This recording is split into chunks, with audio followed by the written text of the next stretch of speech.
अस्सलाम वालेकुम।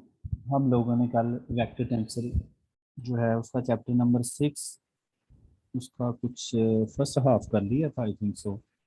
First half तो नहीं कहेंगे, इसमें तीन तरह के हम सिस्टम, बल्कि चार तरह के सिस्टम्स को हम जरा स्टडी करेंगे। जिसमें हमारे पास हमने कर्वीलिनियर सिस्टम पढ़ा है, अभी हमारे पास रेक्टेंगुलर कार्टेशियन कोऑर्डिनेट सिस्टम आ गया है, इसके बाद हम पोलर सिलेंड्रिकल सिस्टम को पढ़ेंगे, फिर स्फेरिकल को। तो सारी चीज़ें तकरीबन जो हैं वो सेम हैं, बस जो डिफरेंस है वो हमारा, जो ही हम पॉइंट्स की लोकेशंस को डिफरेंट वे से मेजर करते हैं, तो फिर सारे के सारे उनके जो फार्मूलेशन है नेक्स्ट, वो सारी की सारी क्या हो जाती है, चेंज हो जाती है। ठीक है। तो कार्टेशियन पर जहाँ हम ज़्यादातर मैथमेटिक्स में जो यूज़ करते हैं वो रेक्टेंगुलर कोऑर्डिनेट सिस्टम ही यूज़ करते हैं। तो लेट पी अगर कोई यहाँ पर पॉइंट है हमारे पास, ठीक है, तो आपको इस बात का तो अंदाज़ा है कि जब हम पी पॉइंट लेते हैं R3 में, तो इसका मतलब होता है कि हम लोग क्या कर रहे हैं, पी का डिस्टेंस ले रहे हैं एक्स से, वाई से एंड जी से। ठीक हो गया। तो कल भी बताया था कि अगर हम कोई लाइन लेते हैं तो दैट लाइन भी पैरेलल टू एन अदर। ठीक है, तो वहाँ पर sorry x is equal to अगर कोई टू लेते हैं तो वहाँ पर हमारे पास एक प्लेन बन जाती है। यहाँ पर जैसे ये पी है, भी any point whose projection on the x y plane is a Q. अगर हम पी का जो प्रोजेक्शन है वो, ये वाली जो प्लेन बन रही है यहाँ पे, ये वाली, ये कौन सी है, ये है एक्स वाई प्लेन। अगर इसी पी का प्रोजेक्शन हम देखें किस पे, क्यू पे देखें, तो then rectangular cartesian coordinate of a P R define x is equal to O R, y is equal to Q R Q and z is equal to Q P shown in the figure. In rectangular cartesian coordinate the unit vector हम किस से denote करते हैं, आई से करते हैं, जे से करते हैं और के से करते हैं। ठीक है। तो वेक्टर लिखने का अंदाज रेक्टेंगुलर कोऑर्डिनेट सिस्टम में ये वाला होता है। अगर हम पोजीशन वेक्टर लिखें तो पोजीशन वेक्टर ये होता है। और यहाँ पर हमारे पास H1 हमने उधर क्या लिया था, H1 बेसिकली हमारे पास क्या था, स्केल। अगर गौर करें तो कल हम जब ले रहे थे partial scale factor. Scale factor, partial u over partial हम क्या ले रहे थे, sorry partial r over partial u one over partial r over partial u one की मैग्नीट्यूड को अगर याद हो तो इसको हम क्या ले रहे थे, ई वन, ये वाली चीज़। ठीक है। अच्छा, ये यूनिट वेक्टर ले रहे थे, तो यहाँ पर जो हमारा H1 है वो स्केल फैक्टर है, तो यहाँ basically partial r over x के हिसाब से उसका डिफरेंशियल है, पार्शियल डेरिवेटिव है।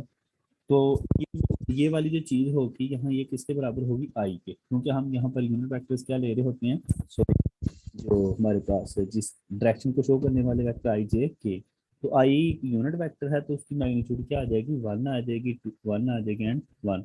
तो इम्पोर्टेंट बात ये है कि यहाँ पे हमारे पास रेक्टेंगुलर कोऑर्डिनेट सिस्टम में जो हमारे पास स्केल फैक्टर होते हैं वो किसके बराबर होते हैं, वन के बराबर होते वन हैं। के।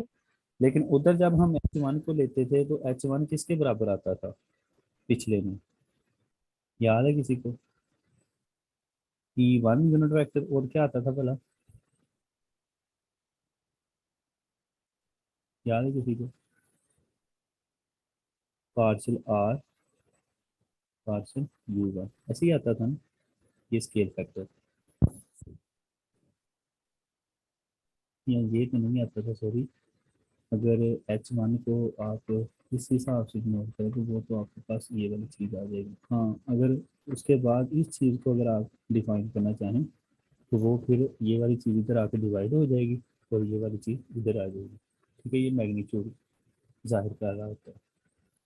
आगे आता है हमारे पास इसी में, जिस तरह से हम उधर सरफेस पढ़ रहे थे, कर्विलीनियर सरफेस जो पढ़ रहे थे वो क्या थी। ठीक है, तो यहाँ पर हम देखते हैं सरफेस से क्या हमारा, तो देखें वो कहता है कि if x is held constant, अगर एक्स को हम कांस्टेंट रख लें, Y Y and ji very, और वाई और सी क्या करें, वेरी करें, तो then equation x is equal to C one represent a plane. कल भी बताया था कि अगर एक्स इज इक्वल टू मैं एनी कांस्टेंट टू रख लूँ तो ये R3 में क्या बनाएगी, एक प्लेन बनाएगी that will be parallel to the y z plane. ठीक हो गया। अच्छा, नेक्स्ट है कि अगर x को हम क्या रख लें, y को कांस्टेंट रख लें, वो मैं थ्री रख लेता हूँ, मीन के ये हमारे पास सिस्टम है, x है, ये y है और ये हमारे पास क्या है z। तो अगर मैं y को कांस्टेंट रख के यहाँ पे थ्री पे एक बनाता हूँ ये वाली प्लेन, ठीक है।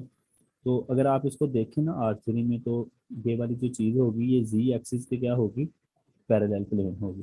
अगर z को आप कांस्टेंट रख के चलते हैं तो आपके पास ये एक्स वाई की क्या होगी, पैरेलल होगी। तो यहाँ पर ये उसने डिफरेंट यहाँ पर प्लेन्स बनाई हैं। तो कहता था the coordinate surfaces are the mutually orthogonal in the sense that any two of them intersect at right angle. तो ये राइट एंगल पे क्या कर रही होती हैं, इंटरसेक्ट कर रही होती हैं। Further each point in the system is intersection of the three coordinate. तो यहाँ पर ईच पॉइंट जो होता है वो तीन जो सर्फेसेस होती हैं उनका क्या होता है, पॉइंट ऑफ इंटरसेक्शन होता है सर्फेसेस का। उसके बाद जैसे वहां पर हमने कर्व्स पढ़ी थी, यहाँ पर कर्व से क्या याद है, वहां तो कर्व्स ये वाली चीज थी ना, याद करें ये वाली, जिसको हम U1 कह रहे थे, इसको U2 कह रहे थे और इसको U3, ठीक है। तो यहाँ पर कर्व्स क्या है, ठीक है। तो if y and z are fix, अगर y और z को क्या कर दें, फिक्स कर दें, वाई x क्या करे, वेरी करे, then the intersection of C2 and C3।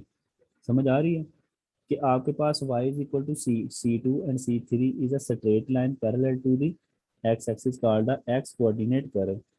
तो आपके पास ये जो ये वाली कर्व होगी ना, सिंपल ये वाली चीज, इसको आप यहाँ पर x y और z, ये जो स्ट्रेट लाइन है ना सारी की सारी, ये यहाँ पर एज क्या कर रही हैं, एज अ कोऑर्डिनेट कर्व्स के तौर पे काम कर रही हैं, ठीक होगा। वहाँ पर कर्व्स नहीं थी, बस ये याद रखें कि यहाँ पर ये चीज़ें क्या होती हैं, स्ट्रेट लाइन होती है। और अगर याद हो तो कल हम जब इसको कंपेयर कर रहे थे तो कल भी इसी हिसाब से हम उसको पहले हमने स्टडी किया था, जो मैंने स्टार्ट में बताया था, ठीक है।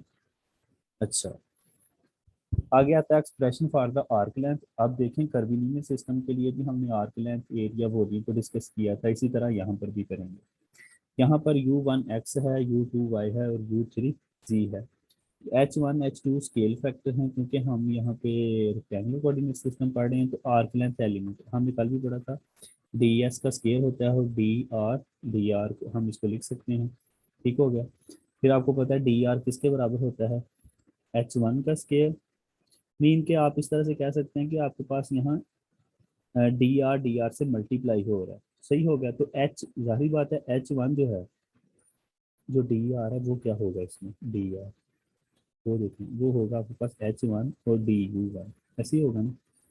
और फिर क्या होगा H2, साथ आई भी आएगा DU2, ठीक है, प्लस H3 DU3 और साथ क्या आएगा K आएगा। जब ये डॉट प्रोडक्ट लेंगे तो ये इसका क्या आ जाएगा, स्केल्स आ जाएंगे। हमें पता है कि हम रेक्टेंगुलर कोऑर्डिनेट सिस्टम में है, तो यहाँ पर हमारा स्केल फैक्टर किसके बराबर है, 1 के बराबर है, जो कि हमने पहले भी। तो सिंपल सी बात है, इधर जो ds का स्केयर है ना वो किसके बराबर आ जाएगा, dx square plus dy square plus dz square, ठीक है। तो ये हमारे पास क्या आ जाएगी, आर्क लेंथ। इस तरह से हम फाइंड आउट कर लेंगे। तो उसके बाद एरिया एलिमेंट के लिए भी कल जब हमने, we know that the area in the orthogonal curvilinear coordinate system, याद करें कि ये जो रेक्टेंगुलर कोऑर्डिनेट सिस्टम है ये बेसिकली कर्वीलिनियर ही सिस्टम है, बट इधर क्या है, ये ऑर्थोगोनल कर्वीलिनियर कोऑर्डिनेट सिस्टम है, ठीक हो गया। तो ऑर्थोगोनल जो है, जो ऑर्थोगोनल कर्वीलिनियर कोऑर्डिनेट सिस्टम है उसमें हमने कल पढ़ा था कि जब हम एरिया को स्टडी कर रहे थे तो वो वाला खुद वाला फैक्टर नहीं आता था। जैसे DA1 है ना, तो यहाँ ना H1 आएगा ना DU1 आएगा, ठीक है। यहाँ DA2 है, इसको याद रखने का तरीका, यहाँ H2 भी नहीं आएगा, DU2 भी नहीं आएगा। तो लेकिन आपको इस बात का पता है कि रेक्टेंगुलर कोऑर्डिनेट सिस्टम में H1 H2 और H3 क्या होते हैं, 1 होते हैं। तो सिंपल इसका अगर एरिया फाइंड करें, ठीक है, DA1, तो वो क्या आ जाएगा, वो DY DZ आ जाएगा, DX DZ, तो मतलब खुद वाला नहीं आएगा बल्कि दूसरे आ जाएंगे। अच्छा, आगे आता है वॉल्यूम। वॉल्यूम में हम ऑर्थोगोनल के लिए पढ़ रहे थे कि वो हमारे पास तीनों का मल्टीपल आ जाता है, H1 H2 और H3 साथ DU1 DU2 एंड DU3, सही हो गया। तो जाहिर बात है पुटिंग सेम वैल्यू H1 की 1 1 1, तो यहाँ वॉल्यूम किसके बराबर आ जाएगा, DX DY DZ। याद करें कि ये जो DV इज इक्वल टू हम DXYZ हम लिख रहे हैं, आपको याद है कि ये हमने पिछले चैप्टर में कहाँ पर यूज किया है, ये वाली चीज को क्या हमने किसी थ्योरम में यूज किया, ये बेसिकली इंटीग्रेशन में यूज होता है, याद है? ये वॉल्यूम इंटीग्रल। एग्जैक्टली जब हम वॉल्यूम इंटीग्रल फाइंड कर रहे होते हैं तो हम यहाँ पर क्या लगा रहे होते हैं, डी वी लगा रहे होते हैं। ठीक हो गया। तो हम यहाँ पर डी वी की जगह पर लिखते होते हैं d x d y and d z, तो ये यहाँ से प्रूफ से आया है। ठीक है। फिर हमने कल याद करें कि जब हम u1 u2 और u3 का जकोबियन ले रहे थे with respect to x1 x2 and x3 इस तरह से, तो हमारे पास वो क्या आ रहा था h1 h2 h3। तो यहाँ पर h1 h2 h3 क्या है, 1। सो हमारे पास रेक्टेंगुलर कोऑर्डिनेट सिस्टम में जो जकोबियन है वो क्या आ गया, 1 आ गया। 1। ठीक है। इस तरह से हमने याद करें कि ये सारी चीजें डिस्कस करके फिर हमने उनको इन the sense of gradient divergence curve और लैप्लासियन लिया था। ठीक है, in the rectangular coordinate system. तो अगर u1 x है, u2 y है, u3 z है, तो इनके ये यूनिट, ये e1 जो है वो i बन गया, ये j बन गया, ये k बन गया। h1 क्या हो जाएगा, 1 2 एंड 3। तो किसी वेक्टर को हम रेक्टेंगुलर कोऑर्डिनेट सिस्टम में ऐसे लिखते हैं।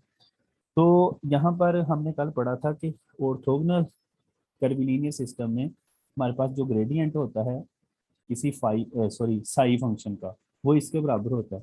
तो सिंपल बात है कि यहाँ पर h1 की वैल्यू पुट करनी है, h2 की और h3 की, और आपको पता है कि यहाँ पर जो डायरेक्शनल हमारे पास वेक्टर हैं जो डायरेक्शन को शो करते हैं वो आई जे और क्या बन जाएंगे, के बन जाएंगे। तो आपको ये वाली जो चीज़ है ये सिंपल भला कौन सी नज़र आ रही है, याद है, ये वही नज़र आ रही है जो हमने डेफिनेशन किसकी पढ़ी थी भला, ग्रेडियंट की। उसी तरह से नहीं आ गया। और ये आपको पता है ये क्या बन गया, एक वेक्टर। ठीक हो गया। उसके बाद हम चलते हैं कि हमने कल प्रूफ किया था कि ये किसके लिए होता है, ऑर्थोगोनल कर्विलिनियर सिस्टम के लिए ये क्या होता है, डाइवर्जेंस होती है। ओके।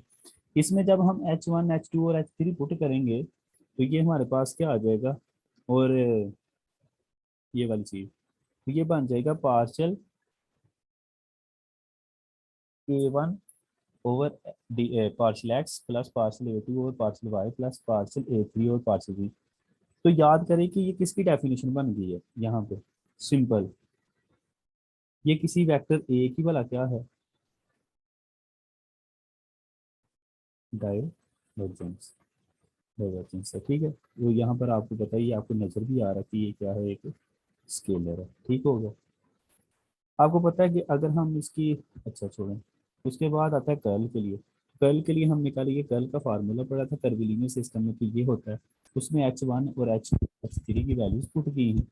जब वैल्यूज पुट की हैं तो याद करें कि ये जो फार्मूला है ये उसी वेक्टर जो हम R3 में लेते होते हैं, किसी वेक्टर ए की क्या बन चुकी हुई है, ये कर्ल बन चुकी हुई है। ठीक है। और कर्ल जो है वो हमारे पास एक क्या होती है, वेक्टर क्वांटिटी होती है, तो वो आपके सामने है।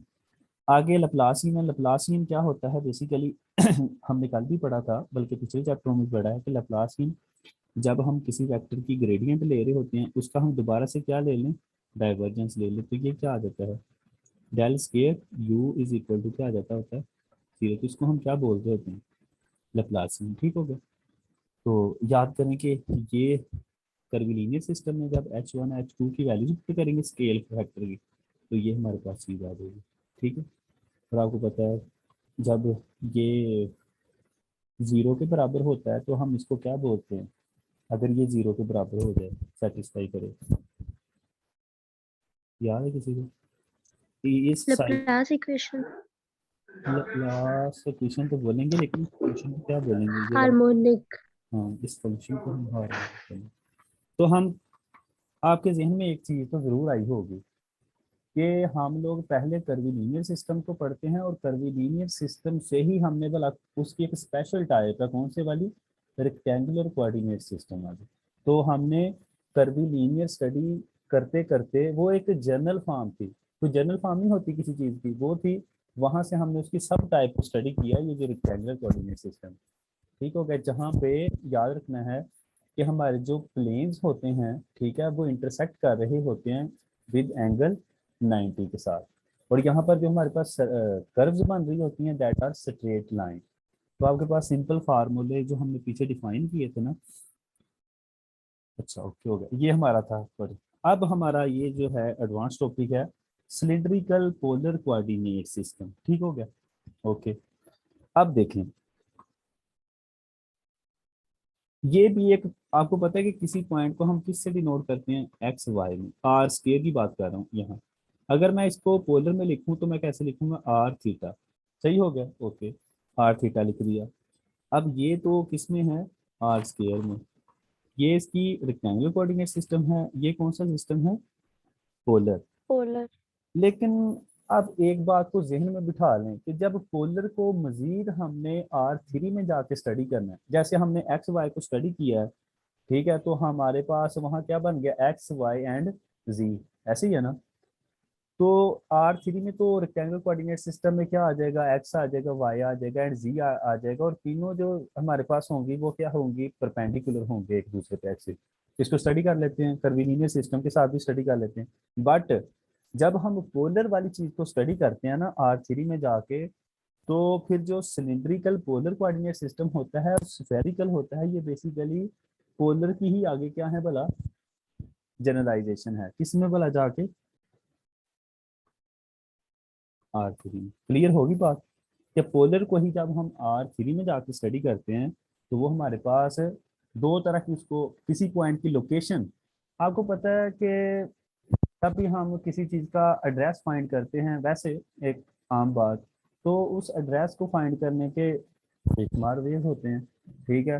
मिसाल के तौर पे अगर कोई किसी शहर में रह रहा है, तो हम उसको डिफरेंट वे से स्टडी कर सकते हैं कि ये यहाँ से इस गली से जाके वहाँ से, तो ये एक वे ये है, दूसरी गली। तो ये इसी तरह से आर थ्री पे पड़े हुए पॉइंट को हम डिफरेंट वे से स्टडी कर सकते हैं, ठीक है। तो पोलर पॉइंट ऑफ व्यू से अगर स्टडी करें, तो उसको हम क्या कहते हैं, आर थ्री में सिलिंड्रिकल पोलर कोऑर्डिनेट सिस्टम, और सेकंड वाला हमारे पास क्या होगा, स्फेरिकल, ठीक होगा। तो इसको अच्छे तरीके से जरा स्टडी करते हैं। अच्छा, बस जहन में रखना है कि ये है सिलिंड्रिकल पोलर कोऑर्डिनेट सिस्टम, तो थोड़ा सा जहन में एक बात को रखना है कि यहाँ पर कुछ सिलेंडर की फॉर्म में चीज बनेगी, उसको समझना है वो कैसे है। ओके, पहली बात तो ये है कि आप ये वाली माइंड में बात रखें कि ये वाई है, जो कि आपको नजर भी आ रहा है, ये जी है। इस बस पिक्चर को समझ ले, बकाया कोई इतनी बड़ी बात नहीं है, ये एक्स है। ये तीनों 90 के एंगल पे हैं। मैं बार बार एक बात को कहता होता हूँ कि बस इसको जब भी स्टडी करते हैं तो माइंड में रखते हैं कि ये जो चीज़ है ये आउटवर्ड टू पेज है, मतलब कि पेज से बाहर निकली हुई। ये तो प्लेन है ना यहाँ तक, आपको पता है कि ये अगर मैं चीज़ लिखूँ ना, तो ये हमारे पास क्या है, एक प्लेन है, ठीक हो गया। अच्छा, तो ये वाली जो चीज़ है, ये इस पे क्या है, 90 एंगल पे, ये वाली। अच्छा, अब अगर मैं पॉइंट पी यहाँ पर ये वाला लिखूं, और दूसरा उसकी मैं प्रोजेक्शन भला कहाँ पे ले लूं, ये कौन सा प्लेन है, ये वाला, ये क्योंकि हमने लिया हुआ है एक्स और ये क्या लिया हुआ है वाई। इसका मतलब है पॉइंट पी जो है, अगर मैं वहां पे बनाऊं एक प्लेन बना लूं, तो इसका अगर मैं प्रोजेक्शन देखूं, तो वो प्रोजेक्शन पॉइंट पी का किस पे होगा, एक्स वाई प्लेन पे होगा। तो यहाँ पर अगर आप गौर करें, तो यहाँ पे एक ऐसे अगर हम सिलेंडर बनाने की कोशिश करें, तो ये इसका मैंने प्रोजेक्शन नीचे की तरफ लिया है, ठीक है, क्यों, सही हो गया। अच्छा, जब ये सिलेंडर है तो थोड़ा सा गौर करके जहन में लेकर आए कि यहाँ पर हम बेसिकली सिलेंडर बना रहे हैं इस तरह का।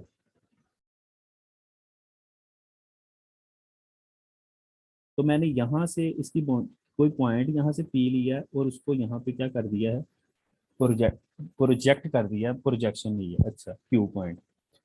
अच्छा, जब उस आपको पता है कि ये जो पॉइंट पी होगा, इसका इस सेंटर वाली लाइन से, इस सेंटर वाली से, इसको मैंने क्या माना हुआ है भले, ये कौन सा एक्सिस है, ये सेंटर वाला इस वक्त, इसके जी। एग्जैक्टली ये जी है। तो इस पॉइंट पी का जाहिर बात है ये कि सर्कल है, बस समझना ये है कि आर थ्री में हम चल रहे हैं, इसका यहाँ से लेकर यहाँ तक जो डिस्टेंस है उसको मैं कह देता हूँ कि वो स्मॉल आर है, ठीक हो गया, मीन के वो रेडियस है। अगर दूसरी बात करूँ यहाँ पर पॉइंट की, ये वाला जैसे पॉइंट लिया है, इसका भी अगर मैं सेंटर से यहाँ से, ये क्योंकि नीचे को लाइन आ रही है ना, तो यहाँ से अगर डिस्टेंस बनाऊं तो वो क्या होगा, वो भी आर ही होगा, जैसे इसमें लिखा हुआ है। अब उसने क्या किया है कि यहाँ पर ये वाली जो थीटा है, ये बेसिकली एक्स एक्सिस का किसके साथ भला एंगल है, क्यूब, ये जो क्यूब वेक्टर है ना यहाँ से हमने बनाया उसके साथ थीटा एंगल, ठीक हो गया। तो अब हमने पॉइंट पी को जाहिर करना है किस फॉर्म में, आर, थीटा और जी फॉर्म में, सही हो गया। हम करते हैं, हमारे पास जब एक्स एक्स एक्स को हम डिनोट करते हैं तो आपको पता है कि वो क्या होता है, आर कोसाइन थीटा, ठीक है। तो जब हम एक्स पॉइंट को यहाँ पर शो करवाएंगे तो वो हमारे पास क्या होगा, r cos theta. Second number पे जब हम वाई को देखेंगे तो वाई किसके बराबर होगा, आर साइन थीटा। ये एक याद रखना है, ये हमारे पास क्या है, वेक्टर आर है, ठीक हो गया। अगर इसका एक्स एक्सिस पे देखें, ठीक हो गया, मतलब कि ये एक्स ऊपर को आ रहा है ना, यहाँ पे ऊपर की तरफ आ रहा है। तो आपको पता है ये ऊपर की तरफ अगर वेक्टर ऊपर की तरफ आए तो ये बेसिकली एंगल है, यहाँ से मैं बात कर रहा हूँ एक्स एक्स एक्सिस से किसके दरमियान, क्यू के दरमियान, वो थीटा है। यहाँ से हमारे पास एक्स इज इक्वल टू क्या आ जाएगा, आर कोसाइन थीटा। और वाई की अगर बात करें तो वो क्या आ जाएगा, आर साइन थीटा। तो जी हमारे पास क्या रहेगा, क्योंकि ये बेसिकली इसका एक्सिस है यहाँ पे सिलेंडर का, तो ये यहाँ पे क्या रहेगा, फिक्स रहेगा। अब एक बात को जरा समझिए, यहाँ पर जो थीटा है ये वाला, अगर सिलेंडर की नीचे से बात करें तो आपका जो थीटा है, क्योंकि ये तो रोटेट कर सकता है ना यहाँ पे तो थीटे की जो होगी हमारे पास लिमिट, वो कहाँ से कहाँ होगी, 0 से 2 पाई। समझ आ रही है ना कि थीटे की सिलेंड्रिकल पोलर कोऑर्डिनेट में जो लिमिट होती है वो 0 से 2 पाई होती है। वो आपको शो हो रहा है क्योंकि सर्कल बन रहा है, तो सर्कल में जाहिर बात है वो 0 से 2 पाई होगी। अच्छा, दूसरे नंबर पे आपके पास जो जी होता है, ये तो आपके पास क्या होता है, एक्सिस होता है। तो हम सिलेंडर को चाहे एक्सिस से ऊपर ले लें चाहे नीचे नेगेटिव साइड पे ले लें, तो जी की जो लिमिट होगी वो होगी माइनस इन्फिनिटी से पॉजिटिव इन्फिनिटी की तरफ। तो बस ये बात को समझना था कि यहाँ पर हमारे पास सिलेंडर बेसिकली यहाँ पे पड़ा होता है, अगर आप नोट करें ना, यहाँ पे, यहाँ पे, ठीक है। इसलिए इसको कहते हैं सिलेंड्रिकल पोलर कोऑर्डिनेट सिस्टम। इस बात में कोई शक नहीं है कि R3 में चीज़ों को विजुलाइज करना थोड़ा मुश्किल है, लेकिन मुश्किल नहीं है अगर थोड़ा सा इसको, बस इस लाइन को थोड़ा सा हम आउटवर्ड पेज की तरफ समझें और यहाँ पर सिलेंडर को एज अ सामने रख के देखें कि सिलेंडर वाकई ही यहाँ पर सिलेंड्रिकल पोलर कोऑर्डिनेट सिस्टम बना रहा है। अच्छा, इसी तरह से हमने यहाँ चीज़ों को पढ़ना है, ये आपके सामने आ जाती हैं। If r is held constant, अगर आर को हम फिक्स रख दें, ठीक है, while theta and z vary, then equation r is equal to c1 represent a right circular cylinder of the radius c1। ठीक है, कि मतलब अगर r इज इक्वल टू 2 रख दें इसमें और x और z को हम थीटे और z को हम वेरी करवाएं, तो वो कह रहा है कि ये हमारे पास क्या बनेगा, एक सिलेंडर बनेगा जो कि आपको नजर आ रहा है यहाँ पे। और नंबर सेकंड पे क्या कह रहा है, अगर हम थीटे को क्या रख दें, कांस्टेंट फिक्स रख दें और आर एंड जी क्या करें, वेरी करें, then equation theta is equal to C2 represent a half plane. तो ये चीज़ों को याद रखना है कि जब हम थीटे को यहाँ कांस्टेंट रखते हैं तो फिर हमारे पास वो क्या बन जाता है, ये वाला प्लेन बन जाती है। अच्छा, उसके बाद अगर जी को हम हेल्ड कांस्टेंट रखें, जी को कांस्टेंट रख दें क्योंकि वो जी हमारे पास क्या था, ऊपर वाला एक्सिस था, और आर और थीटा क्या करें, वेरी करें, तो देन हमारे पास ये भी दोबारा क्या बन जाएगी, C3 प्लेन बनेगी that will perpendicular to the z axis as shown in the figure. जो जी एक्सिस पे क्या होगी, परपेंडिकुलर होगी, मतलब जी पे प्लेन बनेगी that will B perpendicular on Z3।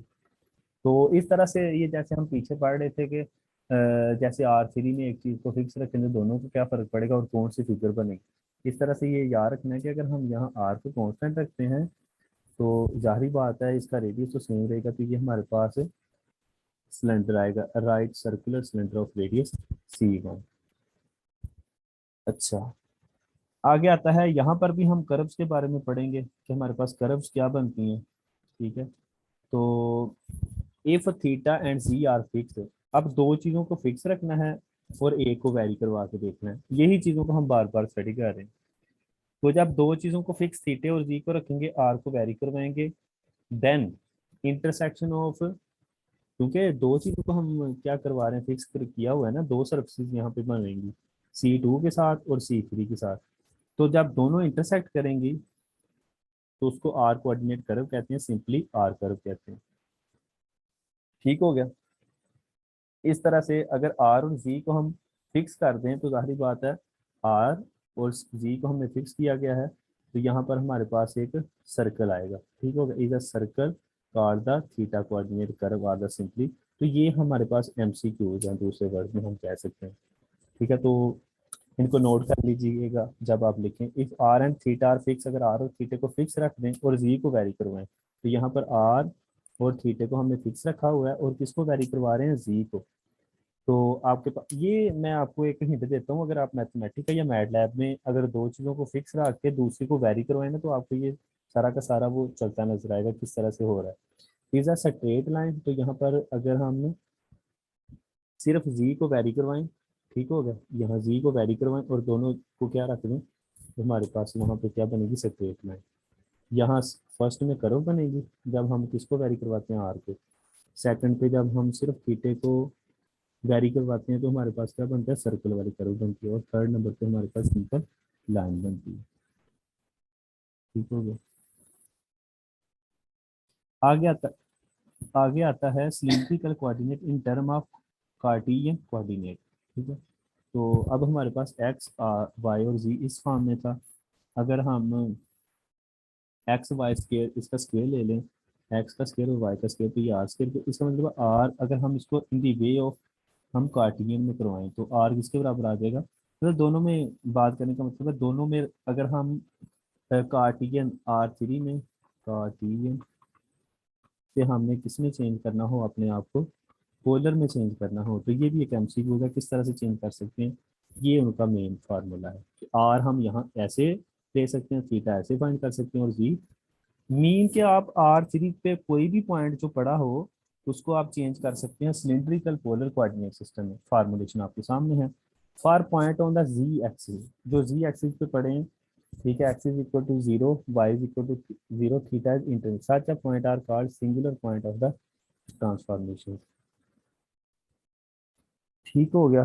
तो जिस तरह से हमने एग्जांपल नंबर 1 पढ़ी थी, ठीक है, स्टडी किया था उनको, कि हम किस तरह से ये उसी तरह से इनको चेंज करवाया हुआ है पॉइंट्स को। ठीक है, तो इनको भी देखिएगा एग्जांपल नंबर 2।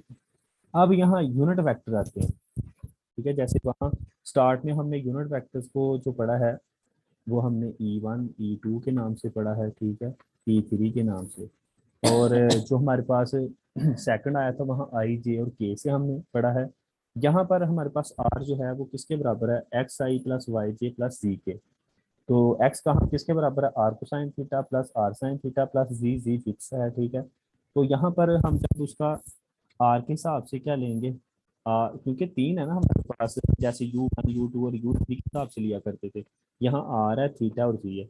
आर के हिसाब से लेंगे तो क्या आ जाएगा, cosine theta plus sine theta, z तो कांस्टेंट है यहाँ पे, यहाँ पर इस तरह से आ जाएगा। और यहाँ पर जब हम जी के हिसाब से लेंगे तो ओनली हमारे पास क्या आ जाएगा, के यूनिट वेक्टर। ठीक हो गया।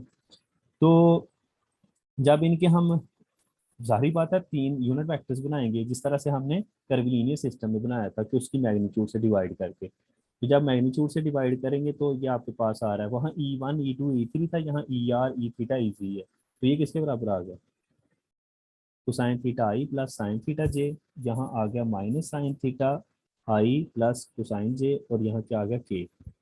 तो इनको हम जो यूनिट वेक्टर है इनको हम मैट्रिक्स में चेंज कर सकते हैं, ट्रांसफर कर सकते हैं कि ER plus E theta E जी, तो ये किसके बराबर आ गया, कोसाइन थीटा साइन थीटा और जीरो, क्यों, क्योंकि यहाँ पर के नहीं है, यहाँ माइनस साइन कोसाइन और जीरो, और ये किसके बराबर आ जाएगा, लास्ट वाला जीरो जीरो और वन, आई जे और के।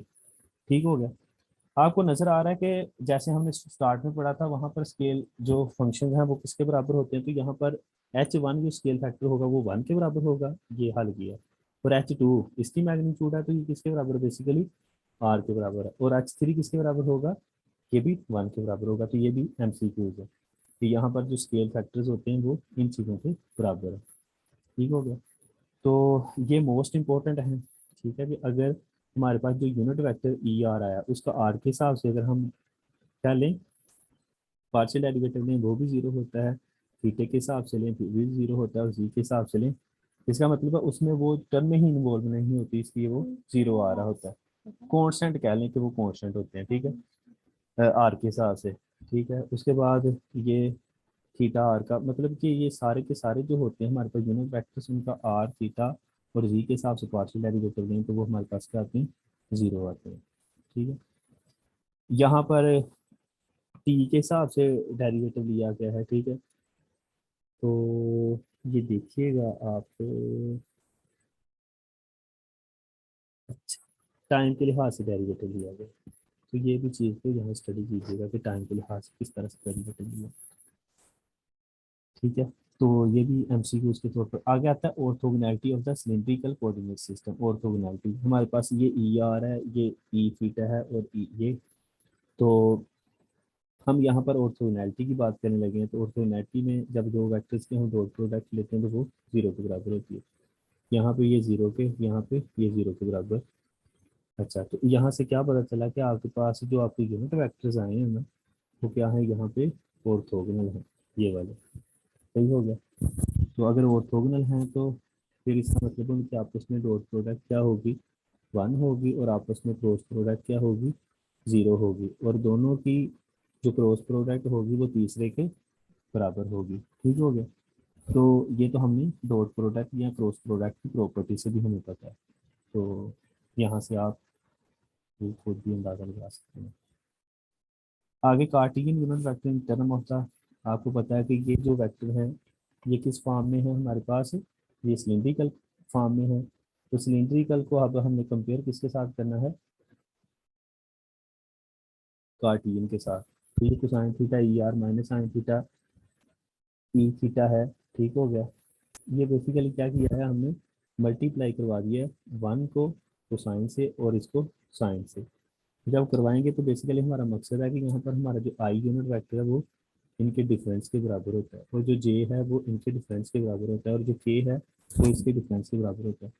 तो मीन जब हम इसको आई जे के को लिखेंगे मैट्रिक्स फॉर्म में तो उसकी मैट्रिक्स फॉर्म ये बनती है, मीन के हम आई जे के को इसमें चेंज कर सकते हैं और इसको इसमें चेंज कर सकते हैं। ठीक हो गया, तो ये आपके पास मैट्रिक्स है। ठीक हो गया। तो इस तरह से पहले हम E R E theta E जी इस तरफ ले रहे थे और आई जे के इस तरफ ले रहे थे। ये मैकेनिक्स में बहुत ज़्यादा होता है यूज, मूवमेंट ऑफ इनर्शिया में। ठीक हो गया, इनको याद रखिएगा, ये डिफरेंट मैट्रिक्स। ठीक हो गया। आगे आते हैं position vector in the cylindrical coordinate system. तो यहाँ पर ये हमारे पास आई है, ये जे है, ये के है। आर को हम इस अंदाज से लिखते हैं, तो जब हम इसको आई जे के हिसाब से लिखेंगे तो जाहिर बात आई की जगह पे आई की वैल्यू पुट करेंगे, जे की जगह जे और के की जगह के, तो लास्ट में हमारे पास ये इस फॉर्म में आता है। आगे आता है relationship between Cartesian and cylindrical component of a vector. ठीक हो गया। तो ये बड़ा इंपॉर्टेंट है। ए अगर हम एक वेक्टर लें, ठीक है, उसमें आप लोगों ने आई जे और के की वैल्यूज पुट की हैं जो हमने ऊपर से फाइंड आउट की हैं, तो but in the symmetrical component में ये वेक्टर होते हैं। अब जब हमारे पास ए आर जो है, अगर हम दोनों को कंपेयर करें तो ए आर किसके बराबर आ जाएगा, ए आर वो इस चीज़ के बराबर आ जाएगा, और ई ए थीटा इस चीज़ के बराबर आ जाएगा, और यहाँ पे ए जी इस चीज़ के बराबर आ जाएगा, ये नीचे लिखा हुआ है। तो सिंपल सी बात है यहाँ पे कि ये वाले जो आपके पास आए हैं वेक्टर्स, ठीक है, कंपोनेंट्स, इनको आप ट्रांसफर कर सकते हैं इनमें। ठीक है, तो ये एक मैट्रिक्स है जो हमारे पास हेल्पफुल होता है इनको चेंज करने में। ठीक है, ये मैट्रिक्स फॉर्म होती है। अक्सर ये पूछ लिया जाता है मैट्रिक्स फॉर्म के बारे में, ये नीचे उसका उसका मेरे ख्याल में रिवर्स किया है पहले। हाँ बिल्कुल, जैसे हम यूनिट वेक्टर्स का आपस में देख रहे थे इसी तरह कंपोनेंट्स का आपस में ये वाली चीज़। ठीक हो गया। अब इसी तरह से ये लास्ट है आर्क लेंथ। ठीक है, इनको आप खुद ही देखिएगा आर्क लेंथ को। ठीक हो गया, और लास्ट पे एरिया को और वॉल्यूम को। तो यहाँ पर डी एस स्केयर किसके बराबर होगा, ये हमें पीछे भी ये पढ़ा है, लेकिन एच वन वन के ही बराबर होगा। तो यहाँ पर क्योंकि आपको पता है एच वन वन के बराबर होता है, एच टू आर के बराबर होता है, और एच थ्री भी वन के बराबर होता है, तो सिंपल वैल्यूज पुट करनी है कर्विलीनियर सिस्टम में। ठीक हो गया। एरिया में भी सिंपल वैल्यूज पुट करनी है आपने, एच वन एच टू और एच थ्री की, और आपने वॉल्यूम में भी उसकी वैल्यूज पुट करनी है, तो साथ ओनली आर आ जाएगा। ठीक हो गया। जकोबियन में आपको पता है ये H one H two three होता है, तो आपको पता है ये इंपॉर्टेंट एमसीक्यू है कि जकोबियन क्या होगा, यहाँ आर होगा। ठीक हो गया। तो यहाँ पर हमारे पास पार्शियल डेरिवेटिव के लिहाज से उसने ये चीज़ों को लिखा हुआ है, तो इसको भी आप स्टडी कीजिएगा। हाँ, आगे आता है हमारे पास ये कर्ल वगैरह आता है। तो तीन चीज़ों को लास्ट में हम कल डिस्कस कर लेंगे क्योंकि मीटिंग का टाइम एंड हो गया है। इसका हम ग्रेडियंट, ठीक है, इसको खुद भी स्टडी कीजिएगा, ग्रेडियंट और डाइवर्जेंट और कर्ल को हम कल स्टडी कर लेंगे, और लास्ट पे हम कल टॉपिक पढ़ेंगे स्फेरिकल कोऑर्डिनेट सिस्टम। सही हो गया। तो यहाँ पर तो टाइम ही बचा, अगर किसी का कोई क्वेश्चन हुआ ना तो वो वहाँ यूट्यूब चैनल पे जब मैं अपलोड करूँगा ना वीडियो तो वहाँ पूछ लीजिएगा, फिर मैं वहाँ रिप्लाई कर दूँगा। ठीक हो गया।